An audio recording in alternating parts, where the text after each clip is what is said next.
Live. Good night to the Belizean people at home and abroad. Tonight we bring you the 50th anniversary of the Belizean Affair program. Sitting with me virtually are my two hosts, Mr. Roody and Mr. Leonard Brackett. And with that said, we go to Mr. Wade for his reading. Pleasant good night to our viewers and listeners of Belizean Affairs. Like Greg said, we go direct to our reading because of time.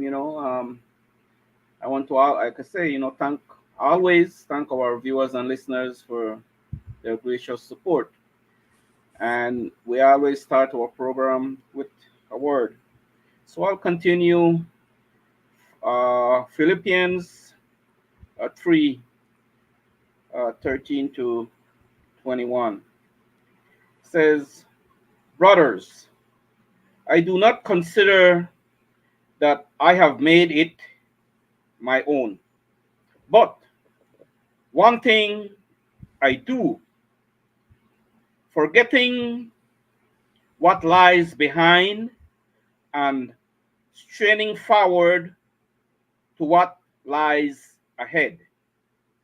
I press on towards the goal for the prize of the upward call of God in Christ Jesus. Yeah. Let those of us who are mature think this way. And if in anything you think otherwise, God will reveal that also to you. Only let us hold true to what we have attained.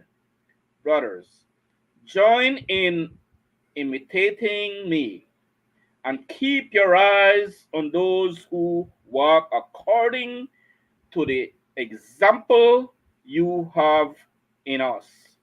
For many of whom I have often told you and now tell you even with tears, walk as enemies of the cross of Christ.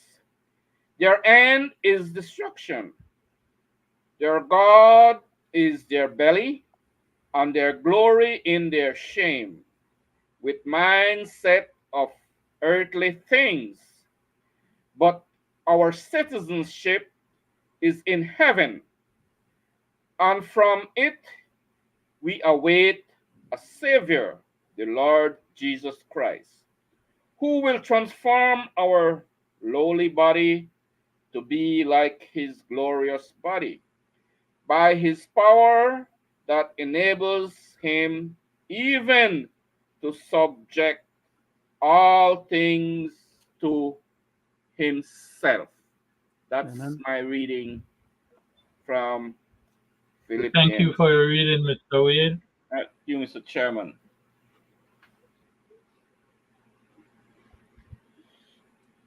Greg? Go ahead with your prayers, Mr. Brackett. Okay. Before I give the prayer, I just want to say that my name is Leonard Brackett. I'm one of the panelists on this Belizean Affair show, number 50.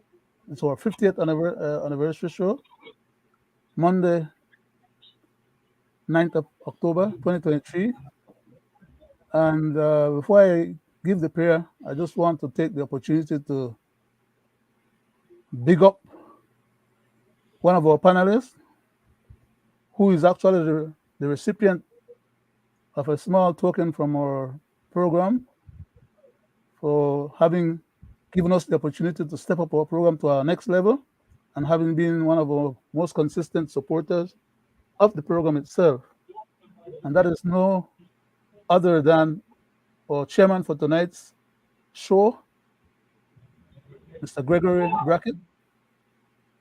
We just want to give you a big up, sir, and thank you very much for I thank you for that. I thank you guys for that. You guys are highly appreciated. and I look forward to contributing and assisting as long as it comes to country and people. With that said, you I may would just like, proceed, Mr. Brackett. thank you very much, sir. I thank you again. Uh, you're welcome. Thank you too. Uh, could you just bow our head for a second, if you don't mind?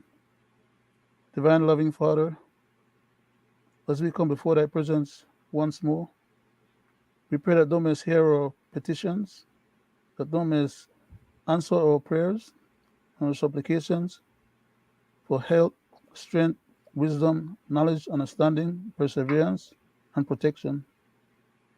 Please help us that we may be able to use the gifts that thou hast bestowed us with for the well being of ourselves and others, and especially our country of Belize, its people, and its leadership. Please help us to speak the issues in such a way that we do not bring shame to the objective of our programming, and that we may be able to get across that which is necessary for the people to become alert as we sound the alarm on major crisis issues in our country. Please help our government to run the affairs of our country on our behalf. Please provide them with the necessary fortitude. Bless them, guide us, protect us, bless the rest of humanity. Don't know our hearts, our desires, even our most secret thoughts, and the trials and tribulations that we as human beings are undergoing. Be merciful unto those people who are in areas of war, pestilence, hunger, disease, medical needs, and other man-made disasters as well as natural disasters. Please continue to have mercy upon us, we pray, for Christ's sake. Amen. Amen. I thank you for your prayers, Mr. Brackett. With You're that welcome, Mr. said, Chairman. here we go.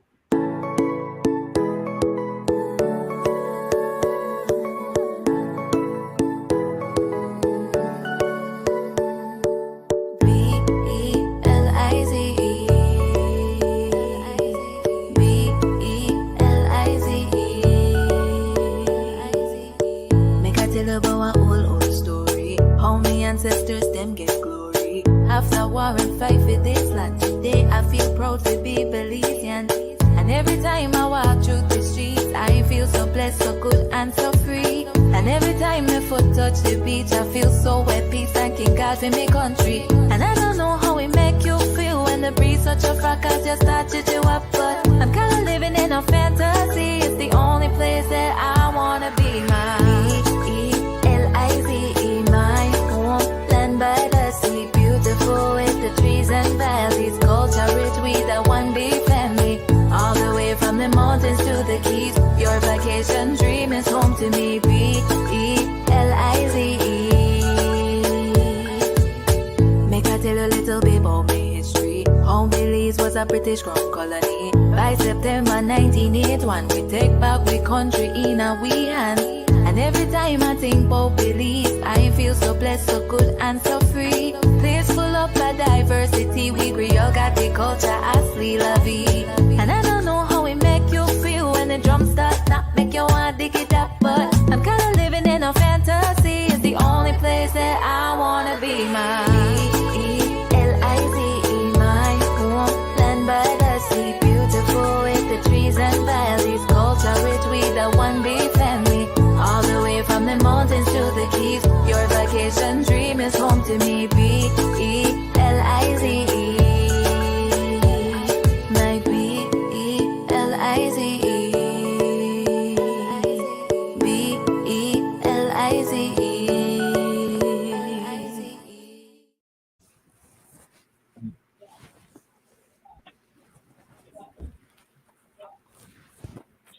Again, good night, people at home and abroad.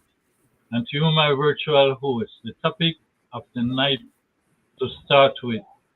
As we all know, that the government of Belize is doing constitution reform where they have a PCC committee using third party at home and abroad to educate the people on their fundamental rights.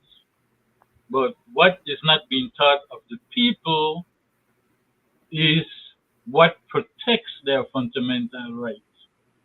As we all know, people who read the Constitution, our rights are enshrined in the preamble from 1981 to present. And tonight I want to bring up some simple aspect of how the present government use bastardization to violate those rights when we speak about the Constitution and how they do it. With that said, gentlemen, let me play this clip for you, on which after I would like to hear your input on it. What is happening there is, particularly in one province of Canada, they're offering scholarships to Belizeans. And virtually every single Belizean who goes there is offered a job before they finish. Canada and other developed countries have been recruiting nurses, teachers, police officers from across the developing world, specifically the Caribbean, including Belize. And it is contributing to our brain drain. So that is something that I have raised with Taiwan, and that is something we intend to raise with Canada as well, because they clearly have a program that is designed to take the best and brightest of Belize and take them to Canada. That's not a friendly act. Gentlemen, you heard the video, and I would love your input on it. But with that said, Mr. Brackett, can you read Section 10.1 of the Constitution for me, so the people at home and abroad could hear it? Greg, could you give me 1 second? Just 1 second, make I put this stuff on live so the other rest of the people could hear the program, please. Yes, go ahead, sir. I have it almost. 10 what you said just now? Section 10 what? 10.1. Section 10.1. Oh, I was looking at 6.1. In fact, you know what? I think I can bring it up. So let me go ahead and do the reading and hear the input from you guys. 10.1. Okay. You have it there? No, I had 6.1. I thought that was the first part that we was going to deal with. 13, I passed it just now. I passed it up. Yeah, 10. I got 10.1. But just like I want to put the thing live, man, for the other people. Then. Go ahead, sir. Okay. We will give you that time. Thank you. In the meantime, Mr. Wade, as you can see, this discussion about our Constitution is a hot topic, and we need to open the throttle so people can see the simple ways that the same fundamental right that they are teaching about, how they in return, using bastardization, is violating it, you know? So true on that. And it's not the first time, and it will not be the last time. And I think we really need to address these issues right here on Belizean Affairs. Okay, sir. 10.1. There you go. This section comes under protection of freedom of movement. Section 10, subsection 1 reads as follows. A person shall not be deprived of his freedom of movement, that is to say, the right to move freely throughout Belize, the right to reside in any part of Belize, the right to enter Belize, the right to leave Belize, and immunity from expulsion from Belize. Need any other section that you'd like for me to read? No. Part 2? With that said, sir, with that said, just section 10.1. Can I reread it again just for emphasis and so people can? Yes, go ahead, sir. Go ahead, sir. Section 10, subsection 1 reads as follows: a person shall not be deprived of his freedom of movement.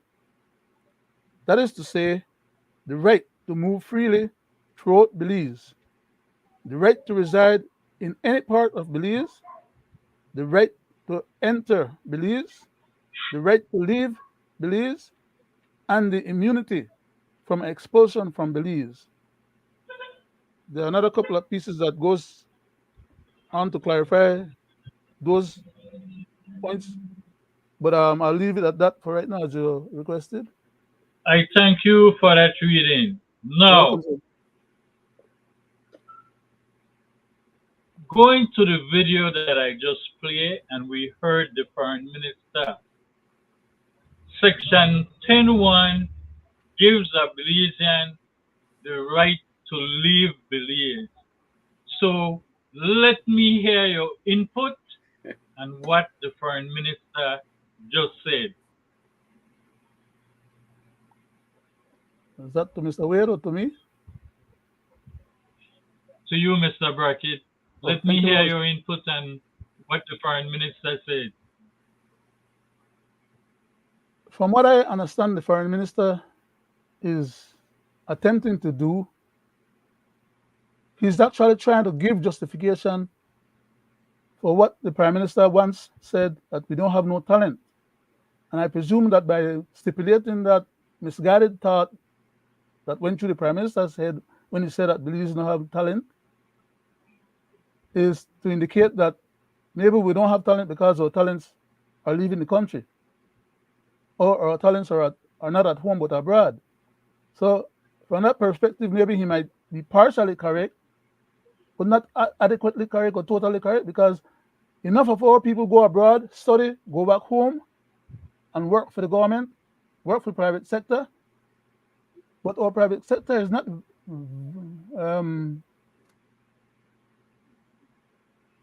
neither our private sector nor the government is capable of giving jobs to all people who graduate out of our high school, colleges, and universities, or those who go abroad and come back with additional degrees. There's not enough vibrancy in our economy at home to accommodate all of these people. Now, some of them have to come back home by virtue of the commitment that they make when they get loans to go and get their education abroad. But what happened to those who stay at home who don't have no money to go study abroad? And the government still do provide employment for them, or still doesn't help the economy to develop so that they could provide enough jobs, or the economy can be buoyant enough to provide the jobs to keep people at home. What he is intimating, Mr. Courtney, as the foreign minister, is that he needs to talk to them people where give out our Belizean scholarship, which they can't afford on their own in the first place, and government can't afford or haven't been able to, or not willing to give them. The people then go abroad, study abroad, and because Belizeans, normally the ones that get a chance to go abroad are usually the smart ones, the ones that win scholarships, and the ones that will do all kind of, 5, 6, 7, 8, 9, 10, 12 foreign CXCs and all that kind of stuff there. They're smart people. They're intelligent people. And we have the ability to go abroad, work abroad temporarily while we're studying. And the people abroad see how we work, they see the quality of the performance, with commitment, with hard driving, fortitude, and we're interested in furthering our knowledge. And these people are attracted by that. So they incentivize us to stay abroad. I left Belize when I come out here, just to come out here, come get my education. And in a short time, I was running all over the place, like I really won this place. I was given opportunities that I was never given at home. What part of Belize I could have ever become a nuclear engineer? I was a general contractor. I was a licensed electrical engineer. I was an architect. I was a whole lot of different thing when I was back in Belize. Most of the skills there, I couldn't make use of because there wasn't enough jobs or people to be able to hire me with those capacities. And when I come out here, the people then grab a hold of me and offer me all kind of stuff and then try the same thing where the foreign minister they complain about. Why should he be complaining about Belizeans getting opportunities abroad instead of them providing some incentive to keep them at home, if that is really his problem or the point he's trying to bring across? Because those people who come abroad and they help our people back at home and help our economy. Without these people abroad, our economy will be a hell lot worse than it is right now. We'll complain right now that a lot of people they go to bed hungry, or a lot of people don't have jobs, or all kind of things wrong with the economy.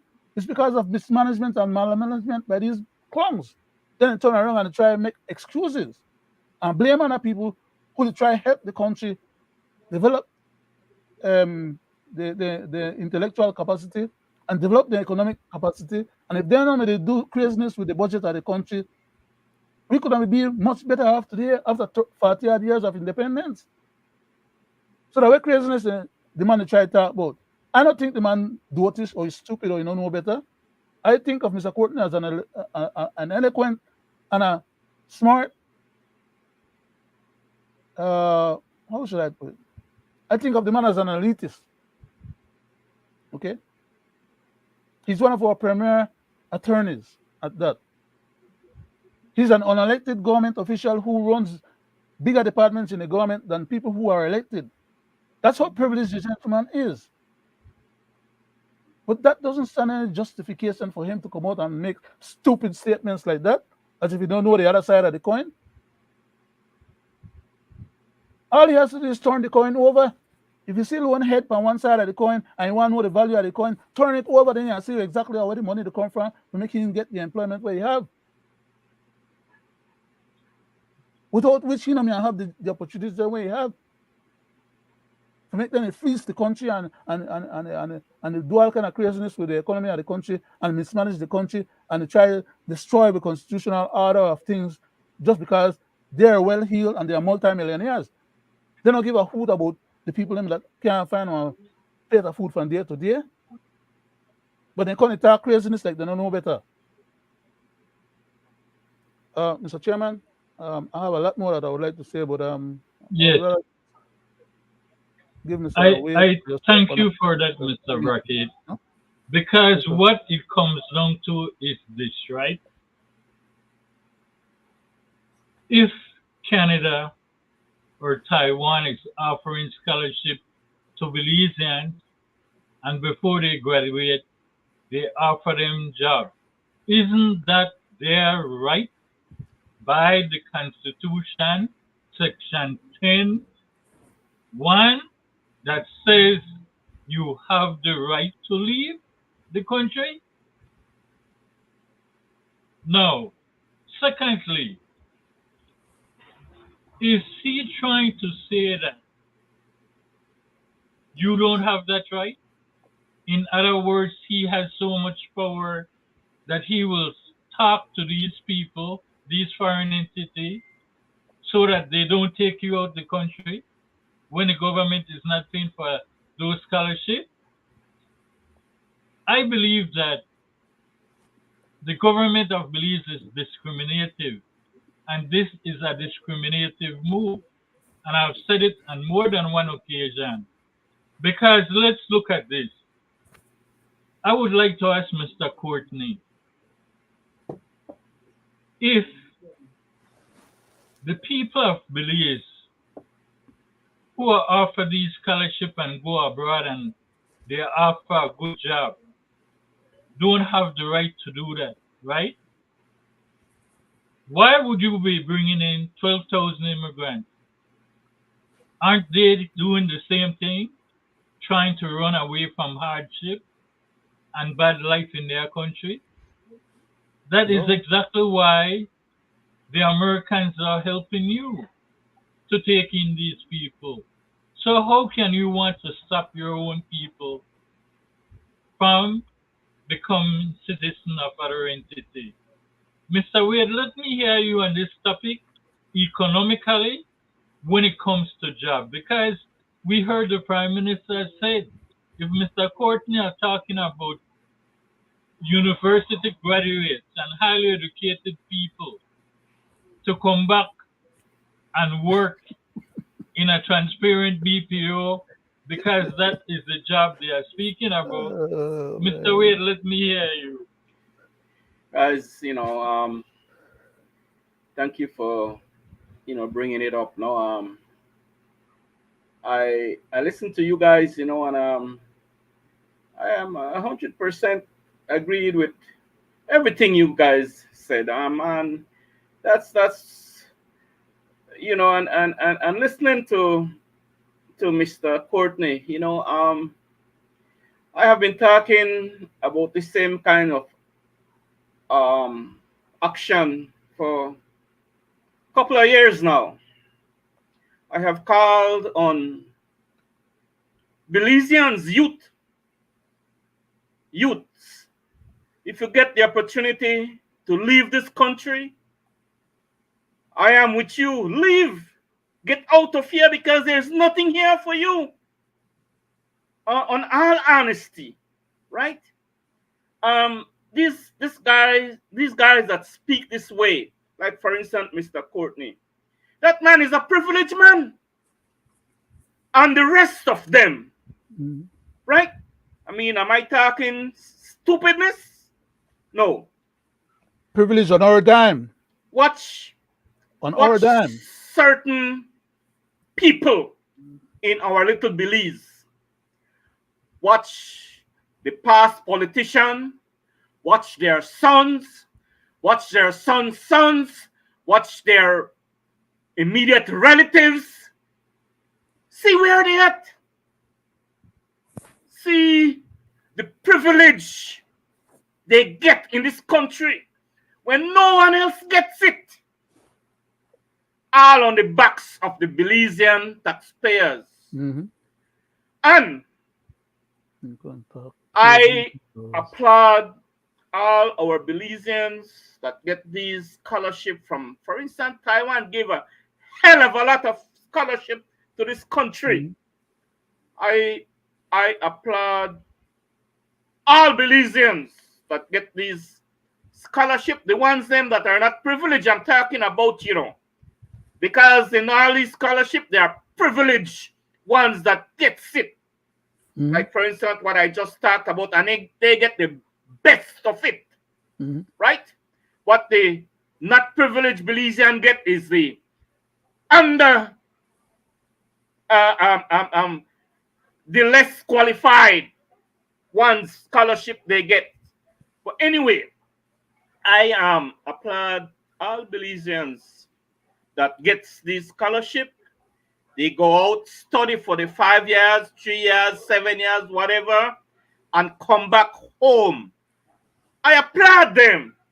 And kudos to them that comes back home. But for the ones that does not come back home, my prayers goes out for each and every one of you that you may succeed and get to make good money and send back to help your people back home because the government is not doing it, right? So for that man to say what he said, man, you need to take that back, right? And like I say, you look at all the graduates in this country, where are they at? Where they end up? I'm not going to say because we live in it and we see it and we know.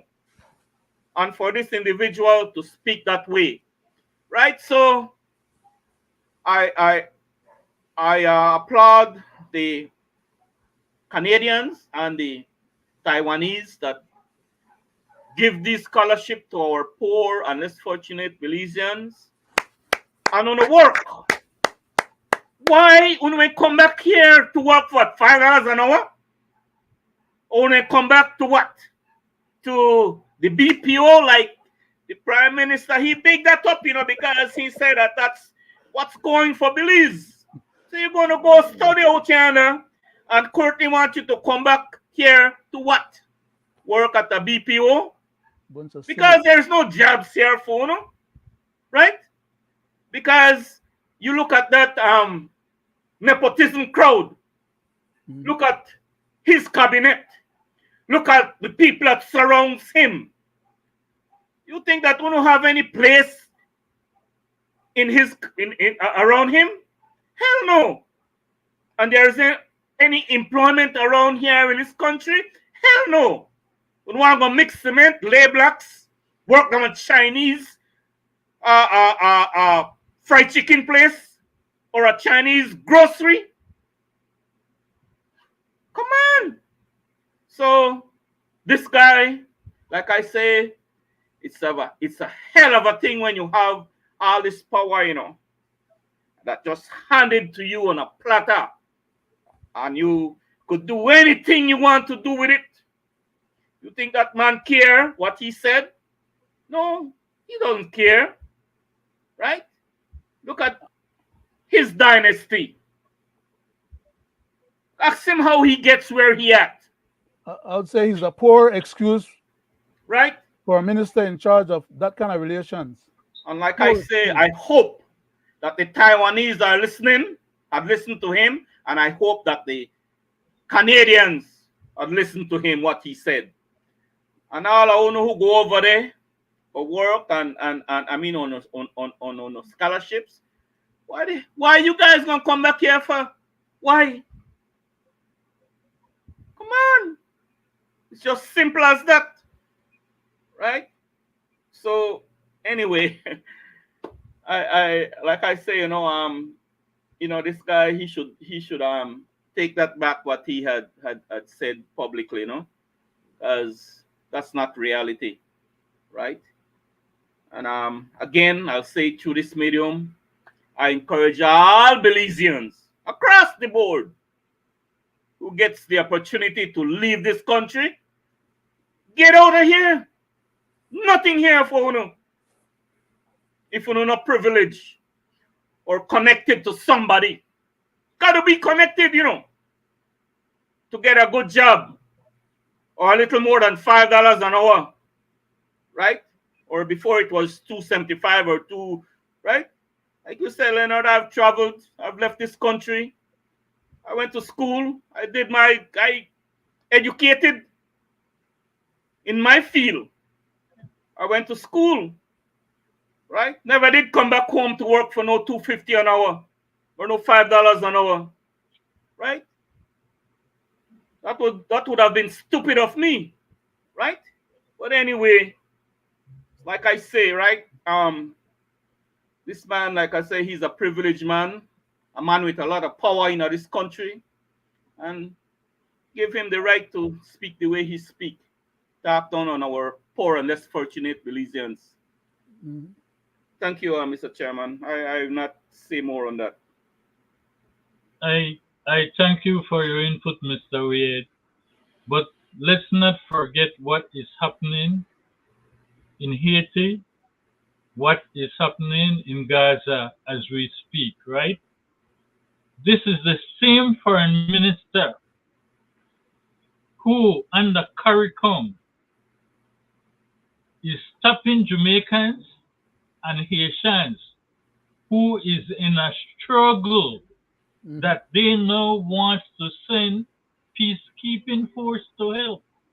Now imagine these people are living a life of atrocities, and yet the Belizean government, through the foreign minister, has yet to offer any Haitian amnesty. How Mhm. ludicrous. So that is telling me outright discrimination against black people. Go ahead, Mr. Brackett. Mr. Chairman, thank you very much, sir. Piggybacking on what you just said and what Mr. Weir had said before, and I had probably mentioned on quite a few other occasions before, this effort about this, I was going to say this foreign minister, but the man name deserved to be classified as a foreign minister other than the fact that he was given the title. Because his conduct and his words and his behavior, his attitude is condescending. I mean, it's just beyond the pale. But let me stick to my point and get off the stump. This gentleman is implying that those countries are offering an out to some of we population that needs the out in the first place, and that out is on the foreign entities and dime rather than on the dime of Belize government or even the dime of the Belizean people. Then family don't have to go put no land or house on mortgage, which sometimes they can't recover because they don't have the money unless the people then come out there and get on a job and then they could send back the money to get back their mortgage from the mortgage holders them. This man never ever in his lifetime had any such experience. Okay? So how can he empathize and really recognize what he's trying to address or talk about? But there's a cynical, devilish issue at stake, and that is that the government, long time under the PUP, while the PUP was the juggernaut of the country, and all subsequent PUP government that I'm aware of because I keep historical records and archives on all these matters, so I can open my mouth and talk like with some sense of fortitude and authority on the subject matter. These governments have caused, in some instances, some of our people to be in another bind and in another trap, and deliberately so. That's part of how they get most of the Creole people, them, black people, and even some of the Spanish people, them, out of the country. They become what you call economic migrants or economic refugees, as some other people are classified as. Because we leave our home country in search of greener pastures so we can help ourselves and help our other family members back home. And it's been made an attractive endeavor because the government does not provide for us. As a matter of fact, they try to disenfranchise us from our basic constitutional rights while they're selling our birthright to other people for whom they are collecting money from the Human Rights Commission and other entities to host them in a free country while in the drive out for we people. That's just another way how Guatemala, by virtue of a fifth columnist group of people who have captured our governance powers, are acting like a Trojan horse now without having to fire a bullet or invade us, be able to gain control of the country. But it appears that we people are so docile and so unconscious of those realities, or disinterested in whatever else is going on, or maybe bogged down for a struggle of survival and fight for a daily living, that they can't spend the necessary time to recognize these other things that are coming at them and dispossessing them of their birthright. Some people are selling their birthright for $50 every time they go to election. I remember there was a time when they used to get less than that. Only $20. I want beer, I want a plate of food, and then got clear. Worse than Esau and them guys back in the olden days of the Old Testament Bible, thousands of years ago. Today, they still do the same nonsense, selling them birthright for a platter of food, and then turn around when the food don't eat and get taken care of, and sit down and cry and suck their finger, while they enable these other idiots to come in and reap and pillage and scrape and rape the treasury and with natural wealth of the country, the assets of the government, they give to each other, like they give the port to a spot on credit, never pay them a single dime towards that credit, and turn around and make somebody else end up with reporting of in their hand, to the point where the government is unwilling to even go and try to get back report and settle with the man where he may give me a spot. The same thing I do with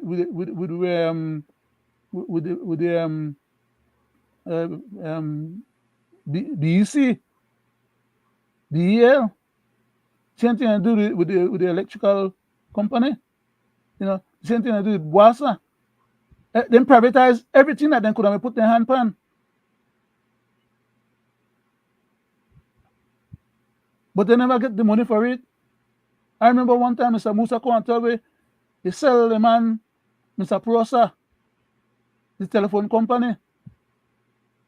And he lied to me, just like how the other one they lied to me now, because when I opened the dictionary and I looked for the word PUP, he said liar. Okay? And I'm not trying to be funny when I say that. When you open the dictionary and look for PUP, you'll find the definition liar. That's what they do for a living. And the UDP is not any different. They're all a bunch of liars. They lie to us, the public, for us to entrust them because they know, well, the only two of them available for run the system so far. And then take advantage away. And then turn around and laugh at away because they know, well, they take turn per away anyhow. And there's nothing we could do about it. When in fact we have genuine Belizeans who would like to put themselves up to run for politics, but because they don't belong to none of the big mass part to them, or they don't got no money to go to give nobody to get them vote, or one plate of food, or one beer, they refuse to vote for them. That's why we're in the situation where we're in. The man they see right through here and they take advantage away. We don't get no change until we, the Belizean people, make a change. So all the hollering and the crying and the agony and everything else that we're going through and the process that we've been going through for the last 40-odd years of independence, we shouldn't expect any better. Because we can't get any better until we decide we want better. And we make the effort to bring about better. That is, stop trust the conniving scamps and hyenas and vultures and kleptocrats. Stop giving them one a vote. Try one independent candidate once in a while. 1 or 2 or 3 independent candidates may not be enough to make up the government. But over a length period of time, they could add more to them and eventually bring about some change. Or at least they could make a difference in the House by stopping some of the criminal laws that these fools then go there with the super majority go make. And sometimes they don't even let the public know what is inside of the paperwork, what in the process. After, when you find out that something will be against the public best interest and only in their own personal interest. We are dealing with some of those to come yet, because we have quite a bit of them. But thank you, Mr. Chairman, for the opportunity to blab off my mouth and get off and leave it as steam off on my head, no? I thank you too, Mr. Brackett. With that said, let's go to a break, and with that break, here we go.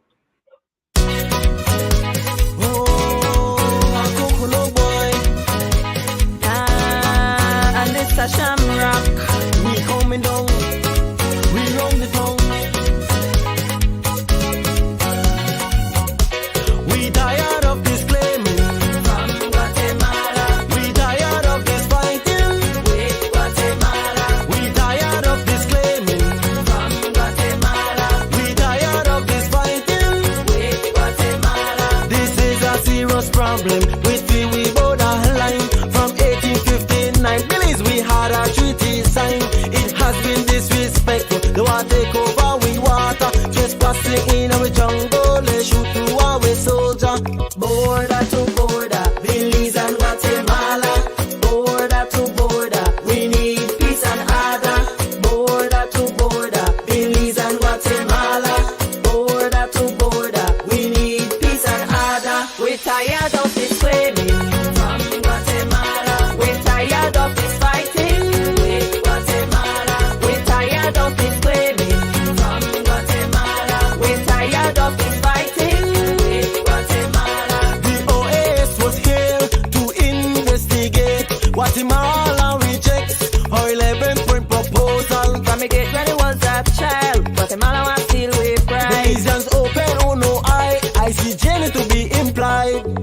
border to border, Belize and Guatemala.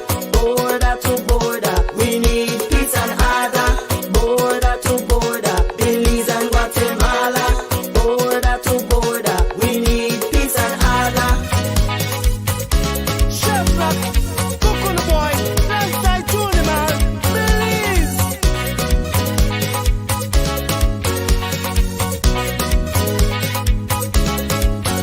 Oh, land of the free by the Carib Sea, our manhood we pledge to thy liberty. No tyrants here linger, despots must flee this tranquil haven of democracy. From proud Rio Hondo to Ozarks tune. Belize, 8,867 square miles. We tired of this claiming from Guatemala. We tired of this fighting with Guatemala. We tired of this claiming from Guatemala. We tired of this fighting with Guatemala. This is a serious problem with the we borderline from 1859. Belize we had a treaty signed. It has been disrespectful. No one take over we water. Trespassing in our jungle. They shoot to our soldier. Border to border, Belize and Guatemala.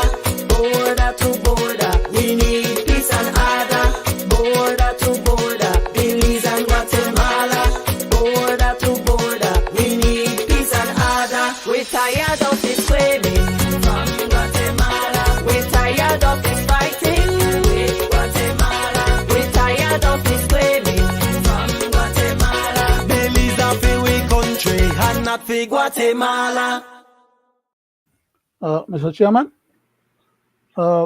Yes, Mr. Brackett. before we move on, could I read another little part of that same section 10?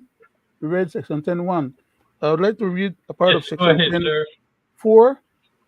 10.4, just to contextualize what was being read before, no, and to see how the effect of it. Section 10, subsection 4 reads as follows. If any person whose freedom of movement has been restricted by virtue of such a provisions as is referred to in subsection 3, small a of this section, so request at any time during the period of that restriction, not earlier than 21 days after the order was made, or 3 months after he last made such a request, as the case may be, his case shall be reviewed by an independent and impartial tribunal presided over by a person appointed by the Chief Justice from among persons who are legal practitioners. So, in other words, when they made that illegal SOE the other day and gone and grab up all the young man and held them in custody, they were violating the Constitution and they were violating those people's or individuals' rights, because at the time they had no proof that they had committed a crime. Yet they held them against their will, warehoused them, put them among each other to fight up or, be in each other's face to further become criminal or to criminalize themselves, by virtue of having to defend themselves against each other while they have them housing at the same facility. In other words, they are supposed to be stopping the gangs from being at each other's face and from fighting and killing each other, but then they put them at each other's throat and they turn around and they, like if they put some dogs to fight each other. That's the kind of conduct that we have as leadership quality in a free government. Then we have this gentleman come and talk craziness again just now, as you played, that they want to make laws to protect for themselves. They don't make the laws to protect everybody as is required by the Constitution. They want to make laws to protect themselves because then they're in a special position. They want to be catered to. They want to be given immunity and protection from liability or consequences to their own very dastardly conduct or actions. but to hell with the rest of the people. That's not the way it's supposed to be. That's one of the reasons why we don't need to have a republic. Because in a republic, the people who run and control the governance of the republic decide what is the law, not the law or the constitution. In other words, in a republic, you can be a lawless society or a lawless government or a lawless leader or whatever. And if you have the powers held in your hands, the mass of the public have no recourse. There's no um, uh, separation of powers or basic structure. That basic structure and separation of powers lies in the head of state as a president.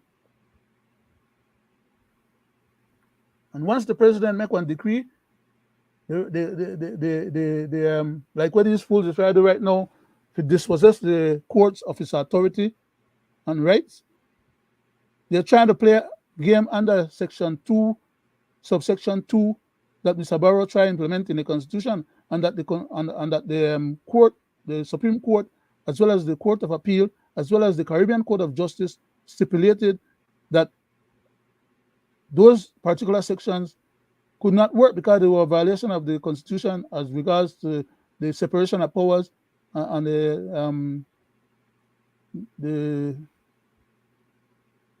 I forget. But anyhow, the bottom line is that these present guys have learned from the Barrow administration and are trying to use what the Barrow administration did and go a little further. And we have Mr. Ed Usher, who is one of the teachers them out there teaching the constitutional reform stuff, teaching people that that stuff is in the Constitution. He read it, and still, apparently, according to him, he can't recognize that that stuff was already ruled upon as null and void. But he take up the people in time to try to teach them that as being something valid and viable. Why? Because he wants to understand his assignment, like the Prime Minister would say. His assignment is to bamboozle the people on behalf of the present government, for them to get their own way with our current constitution and our people and our country. But anyhow, I'll leave it at that, Mr. Chairman. Thank you very much for allowing me to read a little extra part just now. People need to know I these. thank you for I thank you for that. And can you please look up section 6.1 for me? But let me say this.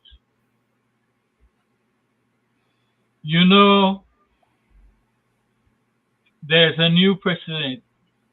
A law has been reached in a verdict for being a member of a gang. Okay? So we have a new precedent, and it makes it harder now.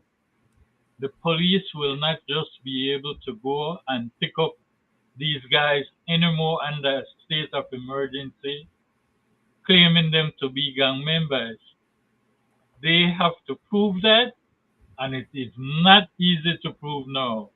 But that was always the case. It's just that they were getting away with. We have debated this, and finally, that has come about.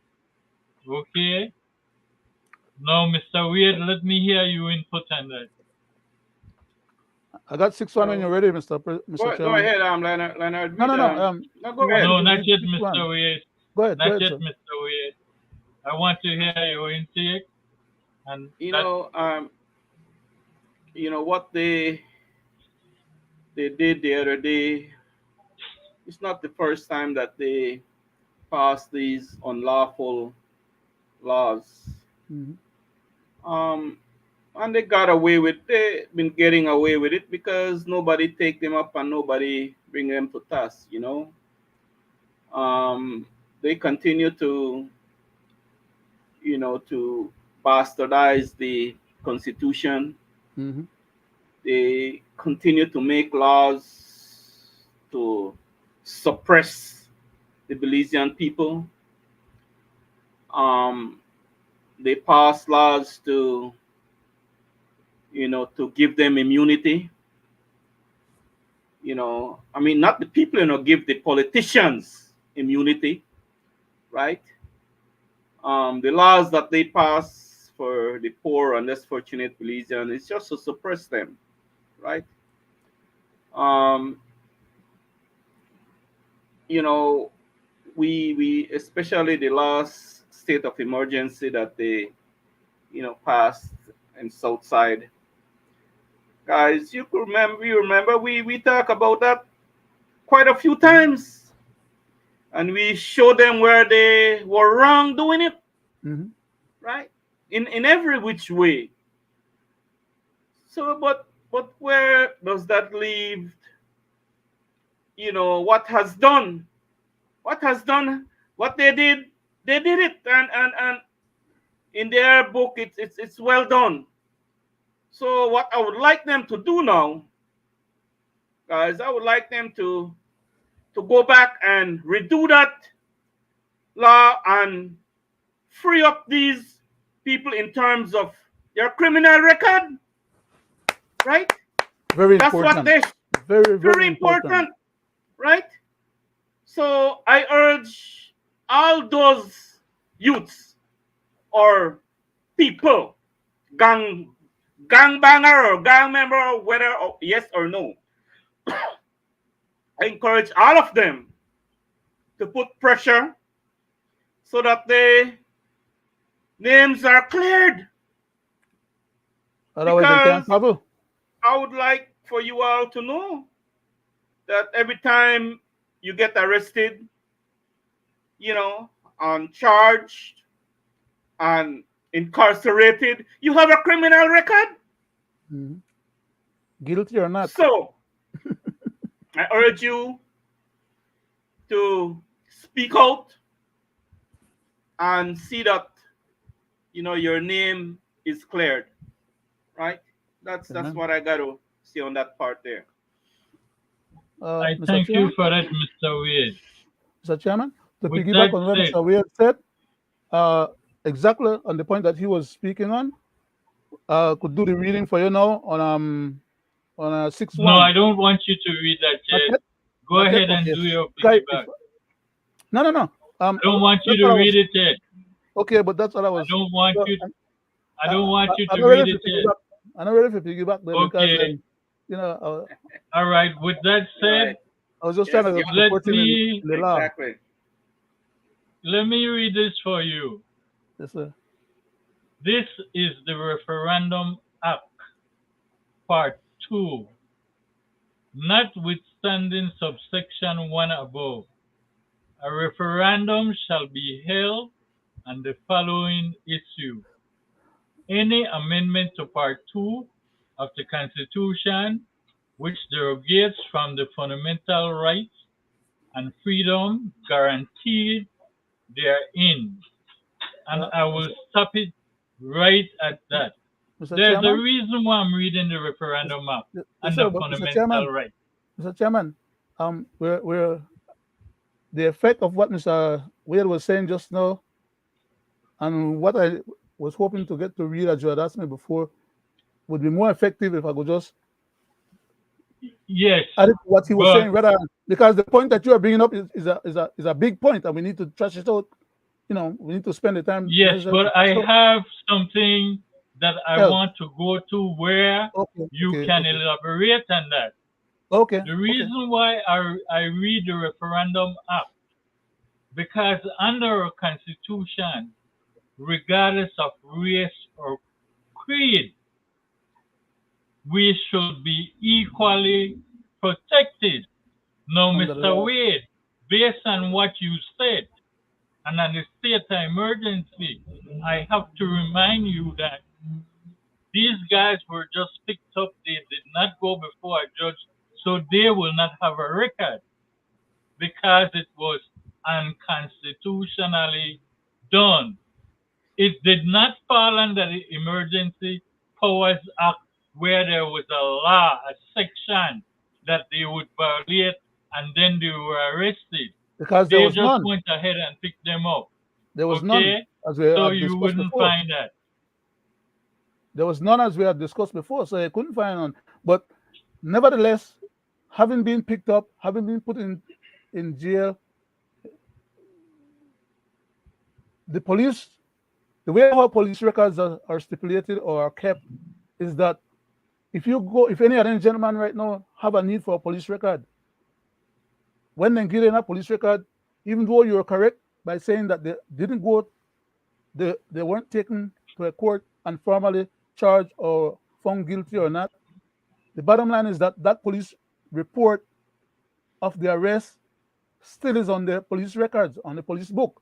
And this is part of what I've had that happen out here in the States to people who have been arrested, put in jail, no trial, no further proceedings, and Yes. the FBI have their records of that action. Right.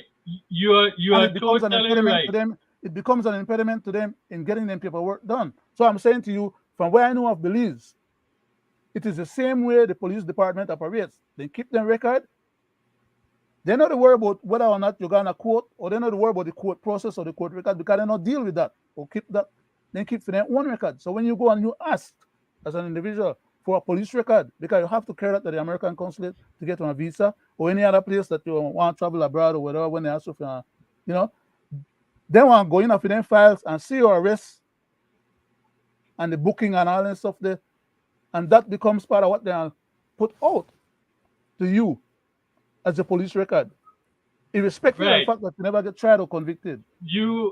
I'm just mentioning that because that's a technical thing. It's very technical, but it's damaging all the same. Right. And these people are damaging people, and they're not going and cleaning up the damage that they do to people.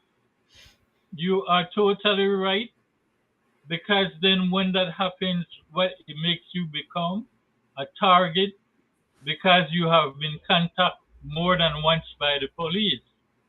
So then the intention from the police is to stop that person or that individual every time they see And they harass you, yeah.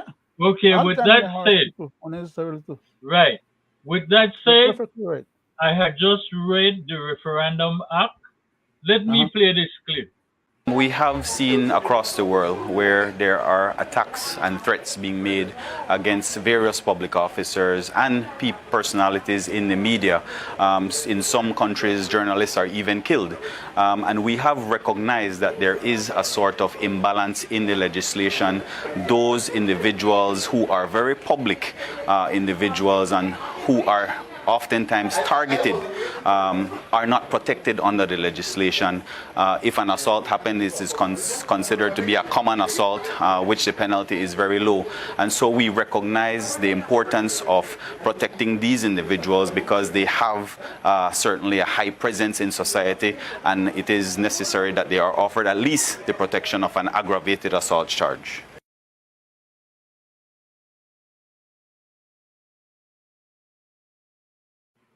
Mr. Chairman, I know you're going somewhere with that clip. But can I jump in there quickly?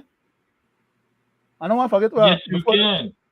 Where that gentleman you talked about just now, as lucid as he may come off as being in making a statement there, he's bamboozling the public because he's not speaking the words that he needs to speak to tell the story that he really wants to be telling. Okay? And you have to understand the psychology and psychiatric mechanisms behind these knuckleheads' their behavior, because they think that they're smart by 1.5 times too much. What the gentleman is implying and intimating there, and I'll expose his butt for having done so, because now I'm going against his own words. I'm not just stipulating something out of the blue. What he is intimating is that he, as a public official, like many others, don't want to be criticized, because you're not talking about physical violence against them, which has not been happening enough in our country, okay? That's not where he's actually going with the words that he's stipulating. He's giving people the impression that that's what he's trying to say, but that is not what their intent is. Their intent is to go and mess with the laws them again, fix up the laws in such a way so that people can't criticize them or say anything derogatory about their conduct. They're trying to muzzle the media and the people in the public that criticize them, like you and I and others. That's what they're after. But they don't have the ballast enough to be able to say, this is what we want to do, and this is what we want to achieve. They always the scheme and scam and the connive, and then when they go and change the law, in the body of the law, then you'll find out exactly what they were really after, and then it's already a law according to them. And unless it's taken to court, and unless a good case comes up, it will be the stuff, what they change will be on the law book, and at some point in time, somebody could get up to get hurt by it. As a matter of fact, not only hurt, but they could be intimidated to the point where these guys are not criticized anymore, because that's a part of what they hurt these guys right now. No. Their behavior, and they are being caught with their hands in the cookie jar as far as misbehavior. And they don't want nobody to complain or point them out. So their intent is to try and go and change the law like they had done recently, but when they did it the last time, it wasn't done enough as far as they're concerned. They want to go back and take another shot at it and strengthen it so that people can be charged for libel, and the libel laws then on the book would cause people to be intimidated. After they made the last change the other day, a lot of people, in fact, even in the media, they were backing down in terms of certain subjects or certain issues that were going on in the country. And they had done that deliberately. Now they're just wanting to take another shot at the apple under false pretense, but with the objective of muzzling people who criticize them. Because nobody takes them to task yet physically.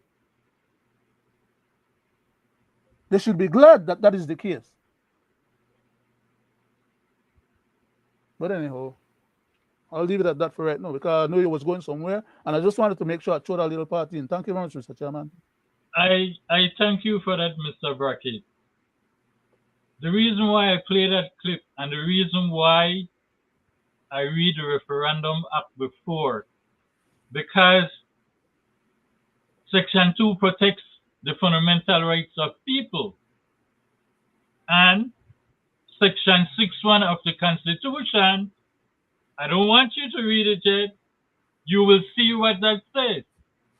No, the Constitution within itself that gives us our fundamental rights, in its writing, has said everyone, regardless of race or creed, is what? Go ahead and read it, Mr. Brackett. 6.1? 6.1? That is correct. Reads as follows. All persons are equal before the law and are entitled, without any discrimination, to the equal protection of the law. If any person, subsection 2, reads... No, just that part I want you to read. 6.1. Okay. Can you read it again? Yeah. All persons are equal before the law and are entitled, without any discrimination, to the equal protection of the law. Correct. This is what you was just speaking about. Mr. Musa cannot put a category of people above another category. We are all equal under the what? Constitution.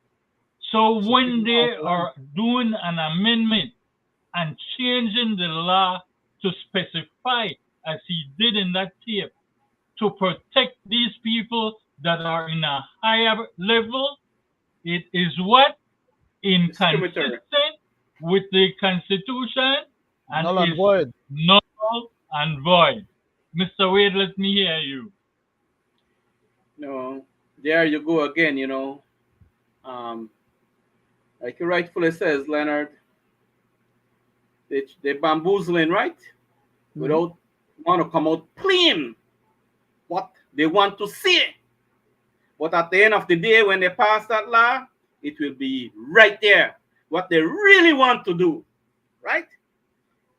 Well said, Leonard. Now, you see how easy, guys, you see how easy for them to do that? Very easy, right? Stroke of the pen, right, Leonard and Greg? Stroke of the pen. So what is so hard for them to pass UNCAC?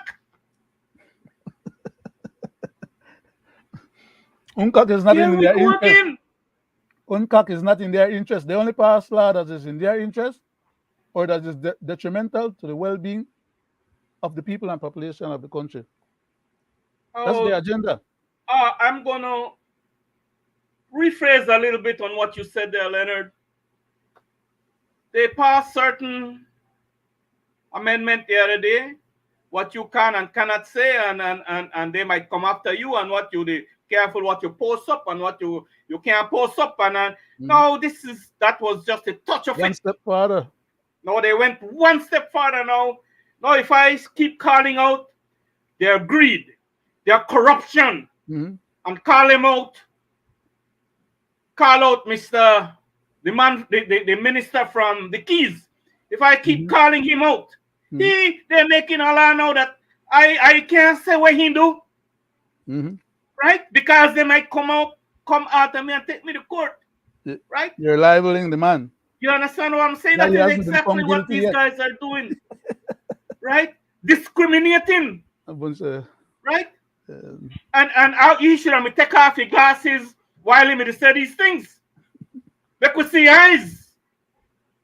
That's what I would have liked him to have done, right? But these guys, remember, we always say, Greg, they tell on themselves, right?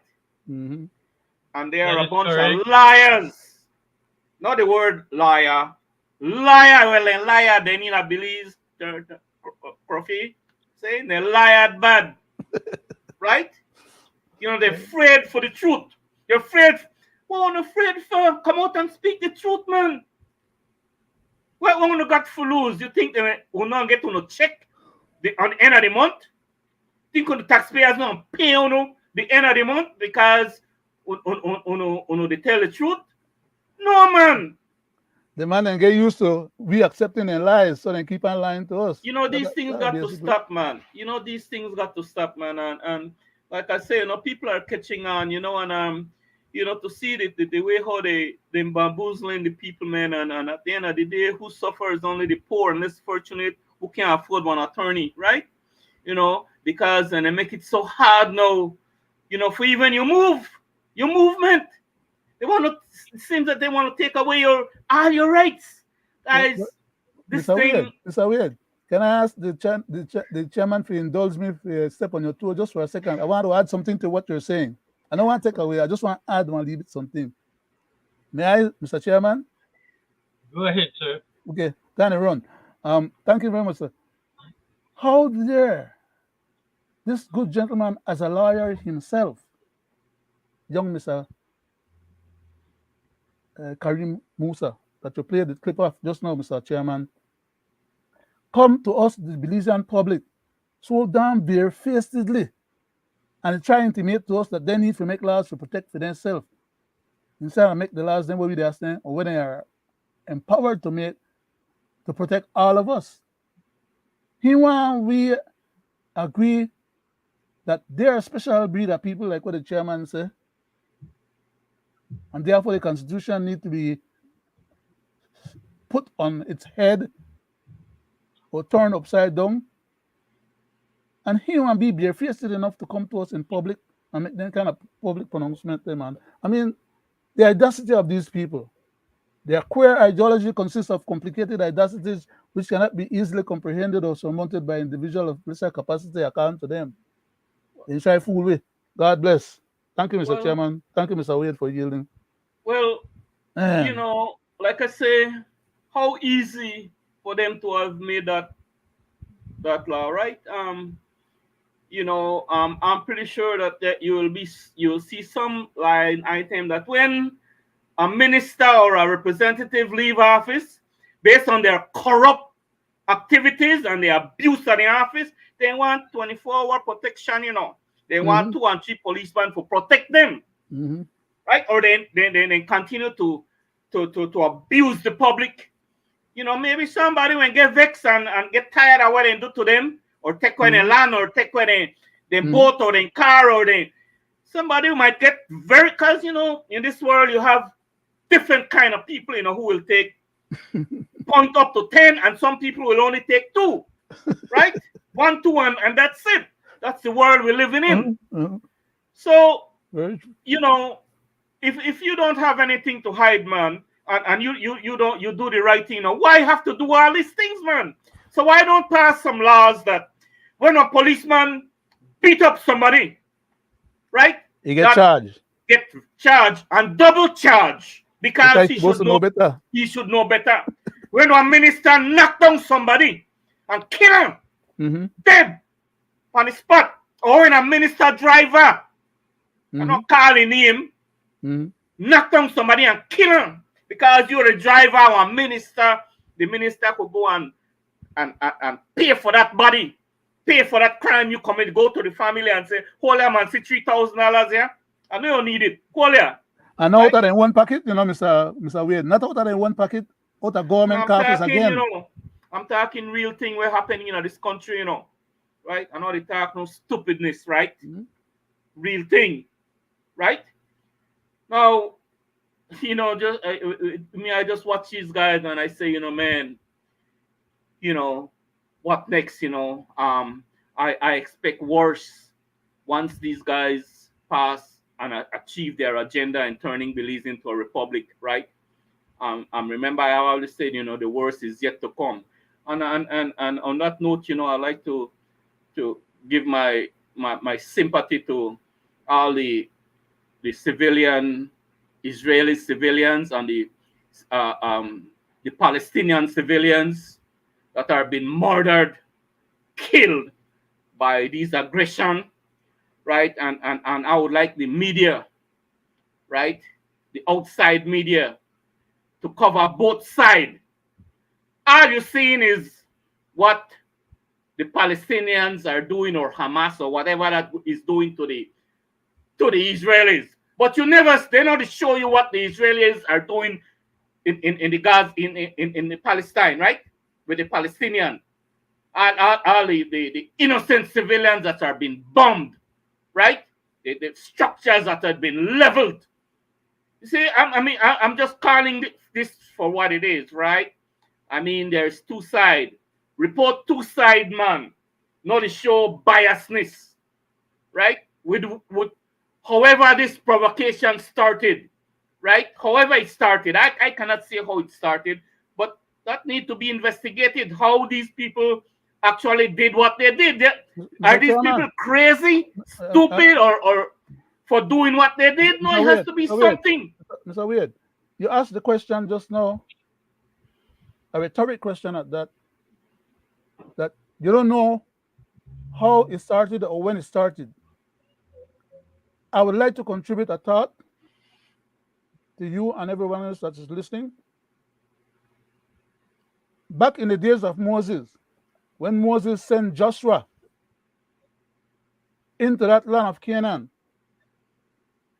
to scout out the place where they found giant people with giant grapes and a lot of milk and honey, and the place was so blessed and so well kept by those other people.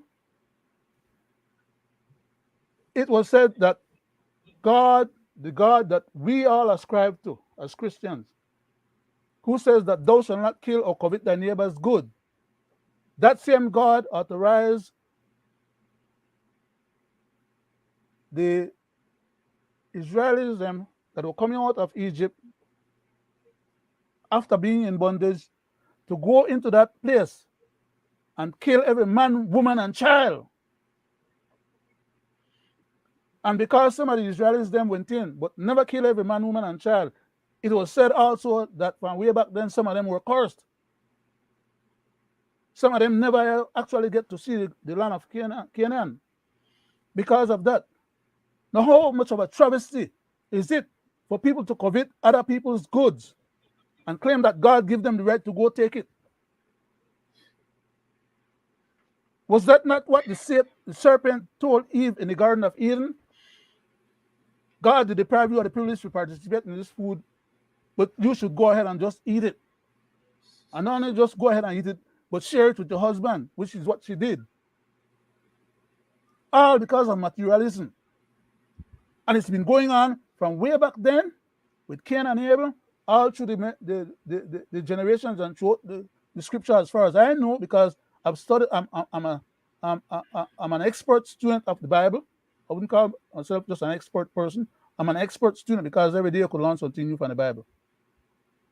But my expertise in the Mr. Bible is not, Brackett, if there's anything that I could claim expertise on, it's the Bible.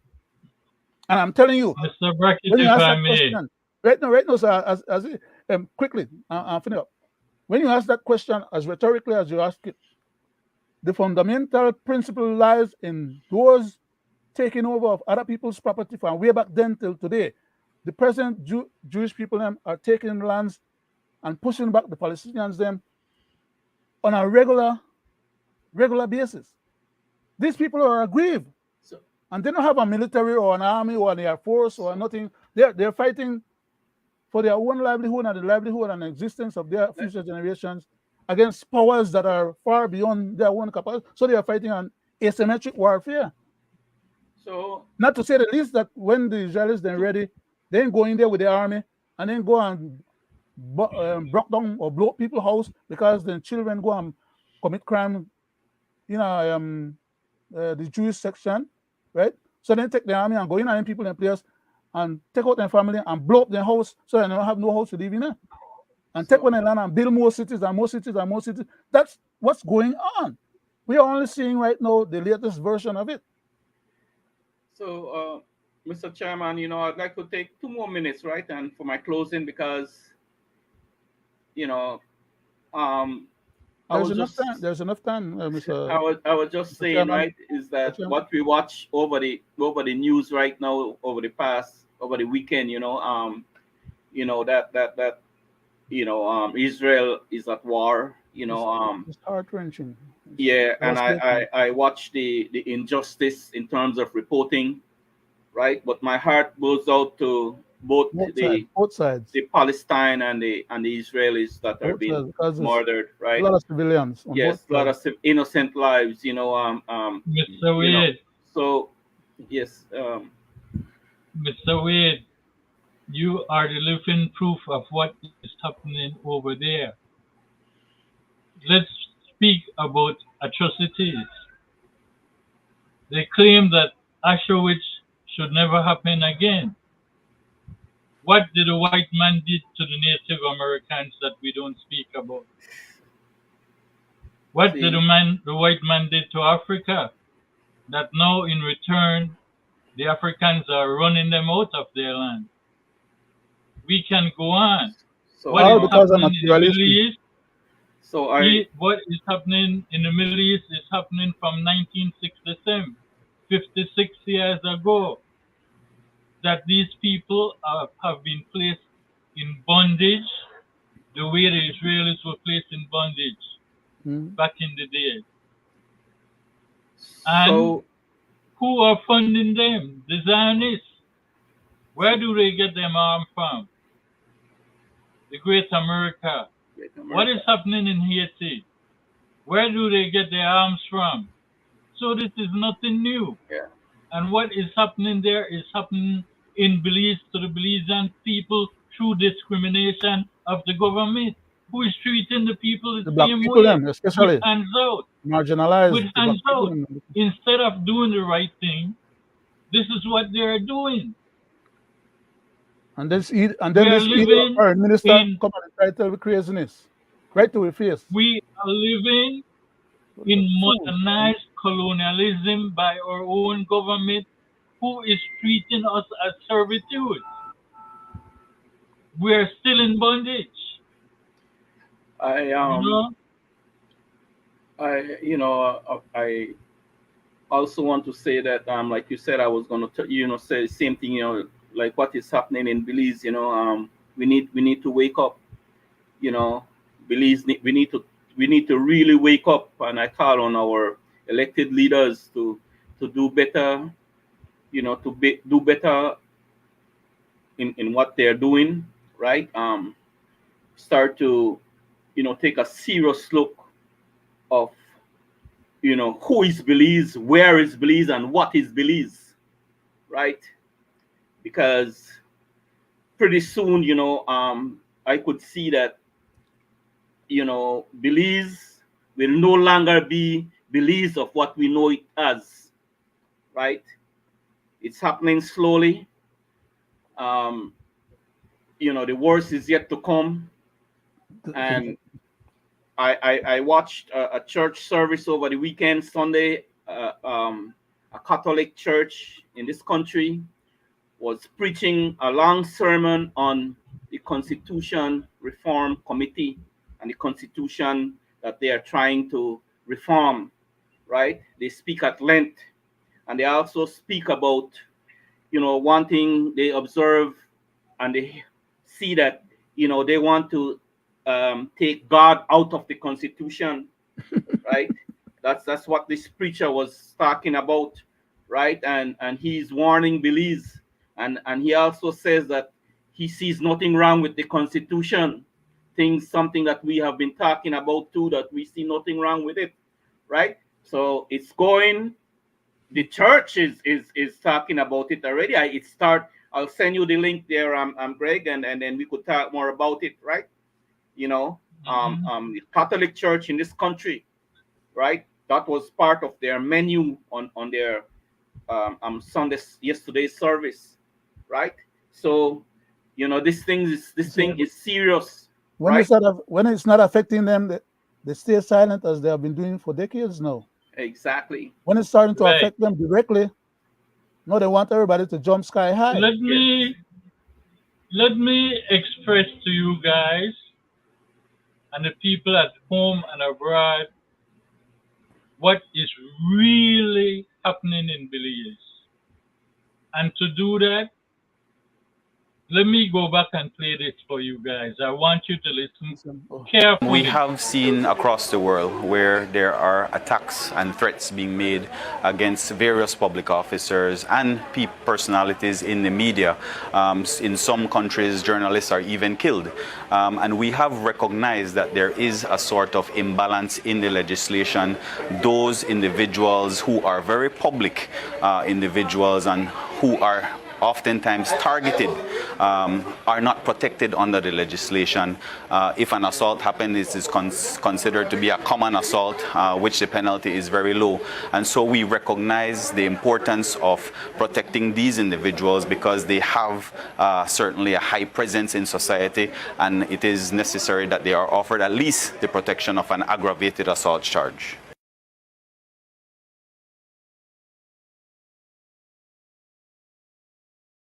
So what happened to the regular man? What happened to the regular man? I replay that. You know what that is saying? If you are not with me, you are against me. We got 2 more minutes, Mr. Chairman. Over and over again, Belize is going left. This is a form of authoritarian rule. If you go and you say anything negative to these people doing the People's Constitution reform, you are liable to get arrested. How much is the time in jail? 5 years. So they will be weeding you out as Belizean. It's not funny. They are willing to violate your constitutional right, knowing when you get 5 years, you can't affect them. This is what is happening. And with that said, Mr. Brackett, can you go to the reading? We do have some comments. Can you bring the comments up on your side? Yes, sir. We have one Facebook user says good night to all and a loving emoji. We have another Facebook user says the statement made by the Prime Minister on the lack of talent among Belizeans may suggest a perception that we as a collective are incapable of identifying the deceptions within his actions. This perception might be rooted in his consistent exercise of unfettered authority, which has remained unchecked up to this point. Well said, well said. That's that.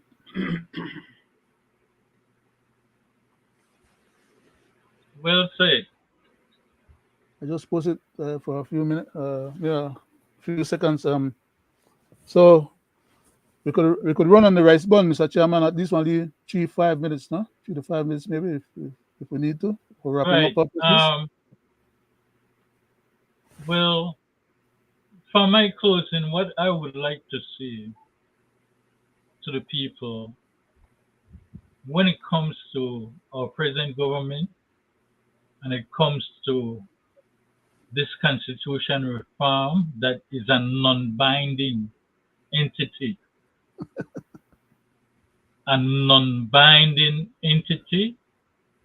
please remember that whatever the government is putting out there to make you believe, we still have a functional constitution Amen. with our fundamental rights Intact. that protect us in section 20 with judicial review. So let no one mislead you into thinking that the People's Constitution Act has so much power that it is binding against the referendum act. No. Okay? Mr. Chairman. Let me hear you, Mr. Brackett. Uh, before I make my closing, which is about, I hope I could do it in a 1 minute. Before I make my closing, I want to say a special thank you for hosting our 50th milestone program and for facilitating and helping us to get to this stage under the present criteria of enhanced product, as we have been able to put out, not only just by virtue of the knowledge and information that we're imparting to the general public, that I really wish people would pay attention to, because we provide all the necessary educational, constitutional, legal matters and other public matters that we deal with on a regular basis, but particularly as regards to our constitution, that if people were to be paying attention to what we're saying and then double check us in the constitution itself, they will be much better served than they are not knowing what they don't know so far and not spending the necessary time that we are giving to them for free to enhance and help them to be in a position to protect themselves and look out for the well-being of the country as a whole.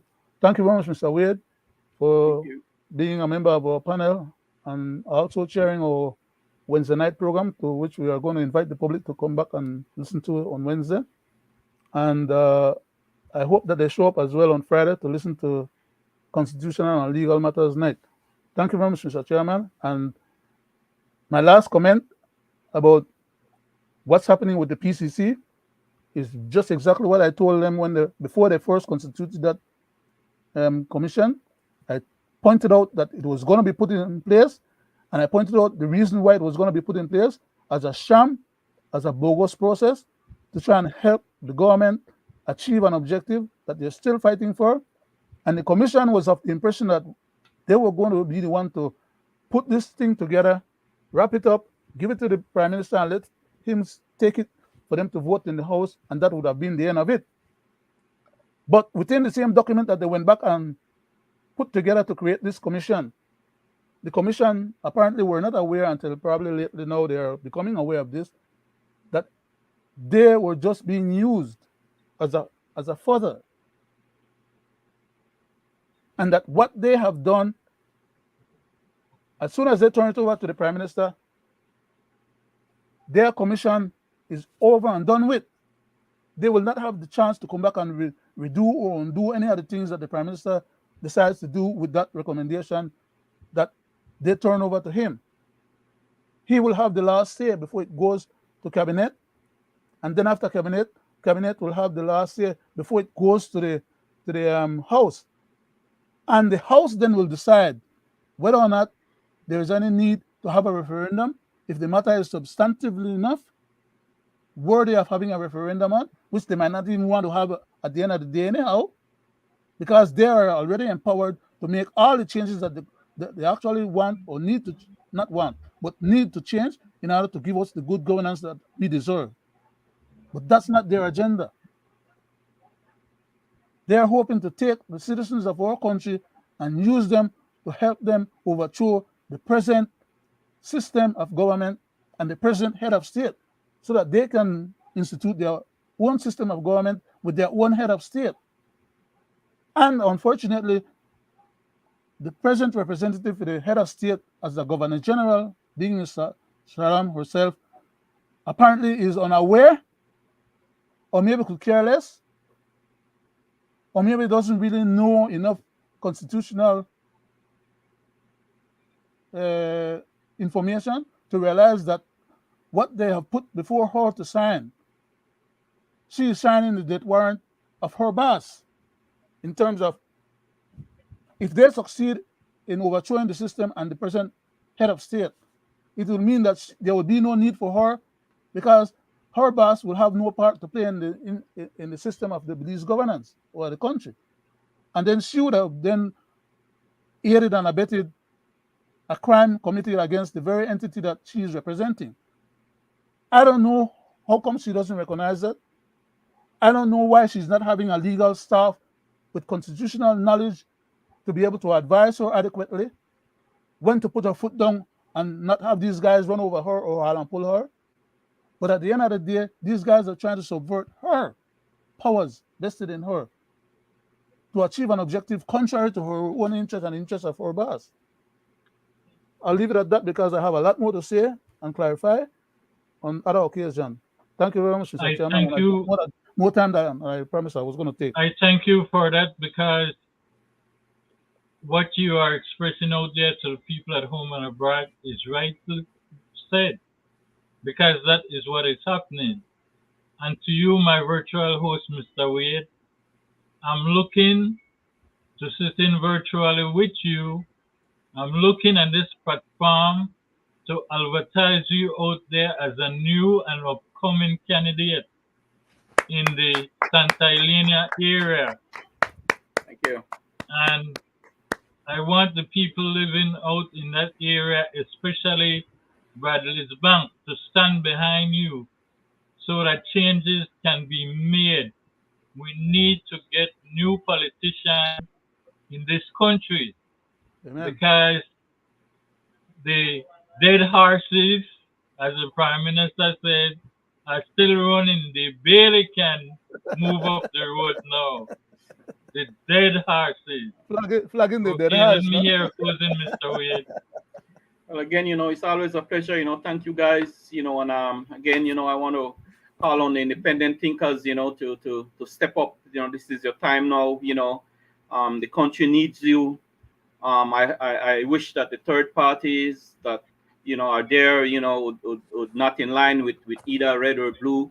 At the end of the day, that they would hold their agenda and do the right thing. But I cannot say that. But that's why I call on the independent thinkers to step up. The country need you now. This is the time now. So on that note, I want to thank you guys, and it's always a pleasure to be in your company, right? And I look forward to be with you guys on Wednesday. And thanks to our viewers and listeners, both at home and abroad. Thanks for our supporters, who support us.